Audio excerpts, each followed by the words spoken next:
It was a Friday night in Columbus, Ohio, a city known for its vibrant nightlife and bustling atmosphere. The energy of the weekend was palpable, hanging in the air like a promise of good times and carefree moments.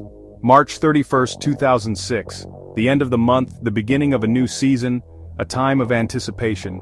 The air was cool, a crispness that hinted at the lingering grip of winter even as spring tried to assert its presence. It was the kind of night that made you want to be out, surrounded by friends, enjoying the transition. For most it was just another night, another Friday, a chance to unwind after a long week, to catch up with friends, to simply enjoy the anonymity of the city. But for the Shaffer family, nestled in their suburban home, it would become the night everything irrevocably changed, a night that would forever be etched in their memories, a turning point they could never undo. Brian Shaffer, a bright and ambitious 27-year-old medical student, stood on the cusp of a promising future.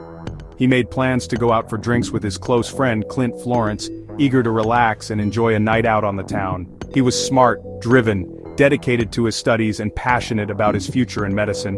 He was close to his family, a loving son and brother who cherished the bonds they shared. And he was deeply in love with his girlfriend Alexis, their relationship a source of joy and unwavering support. They had exciting plans for a Miami vacation, a chance to escape the Ohio chill and bask in the sun. There was even the unspoken possibility of a proposal, a future together shimmering on the horizon. That evening before heading out, Brian and his father Randy shared a simple steak dinner, a quiet moment of connection. It was a simple, ordinary moment, filled with the comfortable familiarity of family, a moment that would soon become precious, imbued with a profound sense of loss. After dinner, Brian met up with Clint for a night of bar hopping in the vibrant Arena District, a popular spot known for its lively atmosphere and diverse nightlife. Their final stop for the night was the Ugly Tuna Saloona, a bar with a quirky name and a reputation for being a fun, energetic place to be. It was a popular second-floor bar, a bustling hub of activity. Access to the bar was only available by escalator or stairs, creating a natural point of entry and exit. Brian, Clint, and Clint's friend Meredith Reed arrived at the Ugly Tuna Saloona around 10 p.m., joining the throngs of people seeking a good time. The bar was packed, shoulder to shoulder with revelers. The music was loud, pulsating through the room, adding to the electric atmosphere. The mood was celebratory, filled with laughter and the clinking of glasses. Brian seemed relaxed, genuinely enjoying the night, surrounded by friends and the energy of the crowd. Hours ticked by, each one bringing Brian closer to an unknown fate.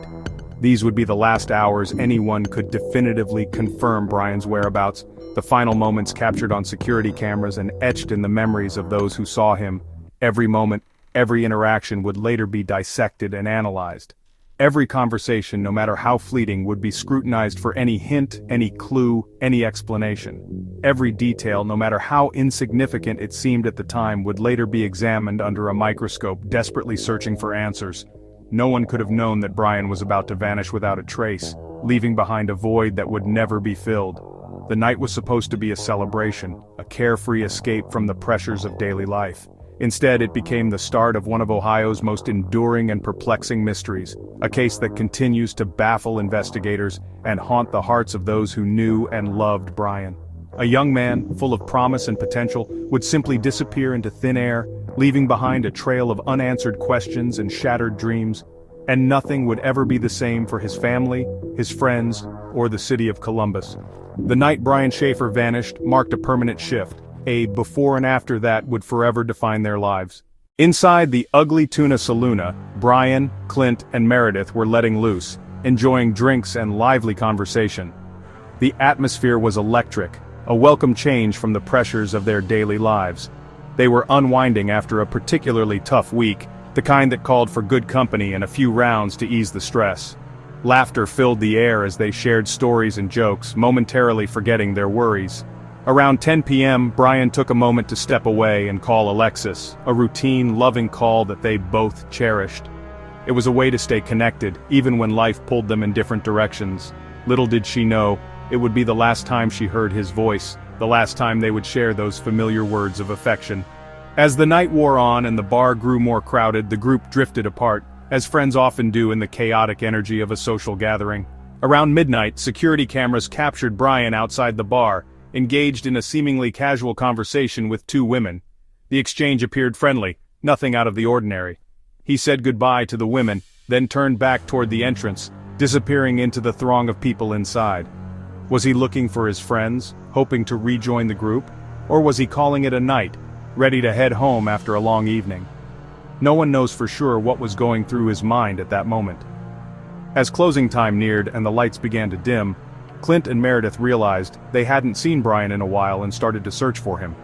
They called his name, their voices rising above the music and chatter, checked the restrooms, and waited anxiously outside, hoping he would emerge. But when they tried to reach him on his cell phone, it went straight to voicemail, adding to their growing unease. At first, they weren't overly alarmed. Maybe he'd simply left early without telling them, or maybe his phone battery had died, leaving him stranded. But as the streets emptied and Brian didn't appear, a sense of dread began to creep in, replacing their initial nonchalance with a gnawing worry. With heavy hearts, Clint and Meredith eventually left, assuming Brian had somehow made his way home without them. But he hadn't. His car was still parked nearby, a silent testament to his continued absence. He never made it back to his apartment, the place where he should have been safe and sound.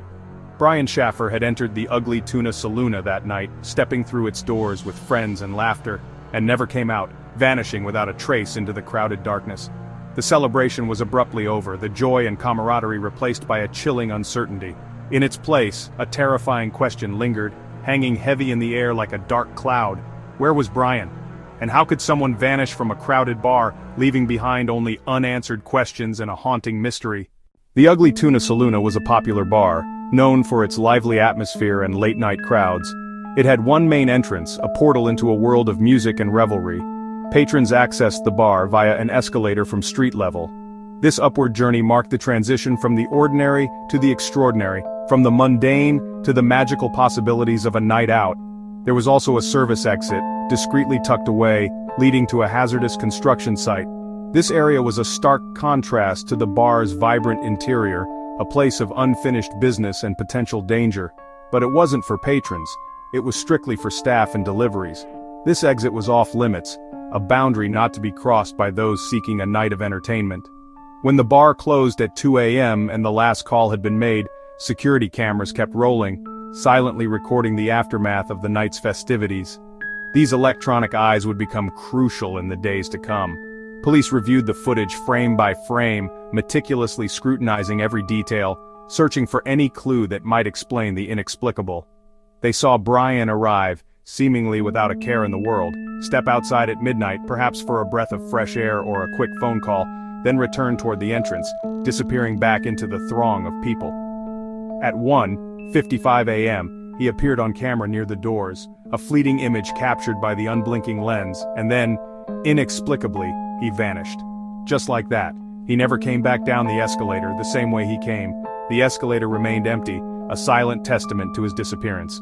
Police saw everyone else leave, Clint, Meredith, the friends he had arrived with, the two women, staff, patrons, all streaming out into the night, heading home or to other destinations. But not Brian. He was nowhere to be seen. It was as if he'd disappeared into thin air, a modern-day Houdini act with no apparent explanation. Could he have disguised himself, perhaps donning a different outfit or altering his appearance to blend in with the departing crowd?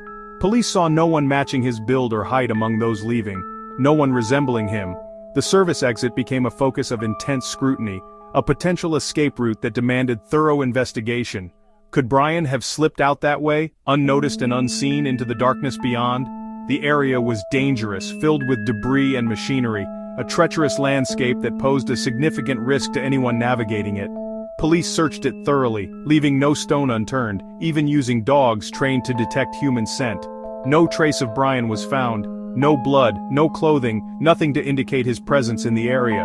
The bar itself was searched, top to bottom, every nook and cranny examined with painstaking detail.